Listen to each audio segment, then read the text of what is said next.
Dans cette séquence, nous allons faire la troisième question. On aimerait démontrer que Z1 fois Z2 vaut 2 fois Z3. Donc faites une pause sur la vidéo, essayez de chercher tout seul et venez voir si vous avez juste. Donc vous voyez ici à droite, j'ai récapitulé les résultats obtenus à la question 1 et 2. Ça peut être intéressant d'avoir ceci comme outil, un petit pense-bête à côté et de lister les résultats obtenus pour voir après comment s'en sortir dans les questions qui suivent. Si on me parle de Z1 fois Z2, je vois que Z1, j'ai différentes choses. On a vu que Z1, c'était, d'après l'énoncé, 1 plus i racine de 3. Et aussi, d'après la question petit 1, c'était aussi 2 exponentielle de i pi sur 3. Si je fais le listing pour Z2, Z2, d'après l'énoncé, je sais que c'est exponentielle de moins i pi sur 4. Et on sait également, d'après la question 2, que c'est racine de 2 sur 2 moins i racine de 2 sur 2. Et on me demande de comparer Z1 fois Z2 par rapport à 2 fois Z3.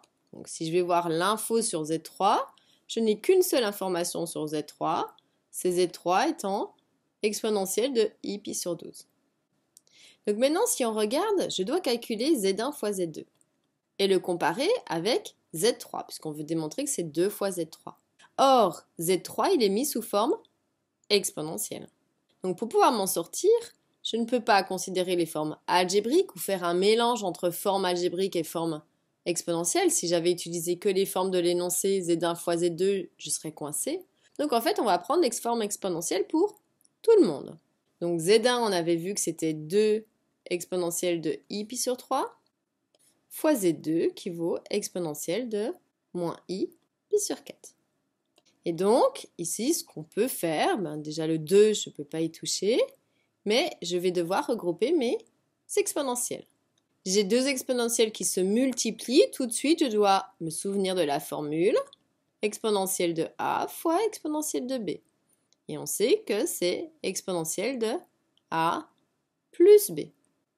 Ce qui veut dire ici que ça va faire exponentielle de, premièrement, i pi sur 3. Ensuite, on me dit plus l'autre exposant qui est moins i pi sur 4. On fait attention, on ne laisse pas un si, on ne laisse pas deux signes se confronter, mais on met plutôt des parenthèses. Première chose à remarquer, donc je recopie bien tout, j'ai mon 2, exponentielle de, donc comment s'en sortir avec la simplification à l'intérieur de l'exponentielle? Je vois déjà qu'il y a i en commun, donc je vais pouvoir le mettre en facteur. De quoi? Premièrement, il va me rester pi sur 3. Au niveau des signes, j'ai plus, moins, donc je récupère moins. Et la deuxième chose, puisque je prends le i, va me rester juste pi sur 4. On va devoir maintenant simplifier ce qui est à l'intérieur de l'exponentielle encore.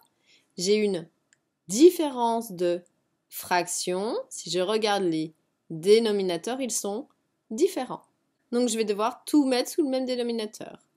Or, entre 3 et 4, le dénominateur commun, ça va être 12. Donc, ce qui veut dire que à gauche, on va faire fois 4. Donc, en fait, c'est pareil que 4 pi sur 12. Et puis, à droite, pour la deuxième, on va devoir faire fois 3. Donc, ça veut dire qu'on va avoir 3 pi sur 12. Maintenant qu'elles sont sur le même dénominateur, je peux vraiment tout simplifier. Et il va me rester 2 exponentielles de i. Donc j'ai 4 pi sur 12 moins 3 pi sur 12. Donc effectivement, j'ai bien sur 12, dénominateur commun. Et donc j'en ai 4 pi moins 3 pi, c'est-à-dire pi.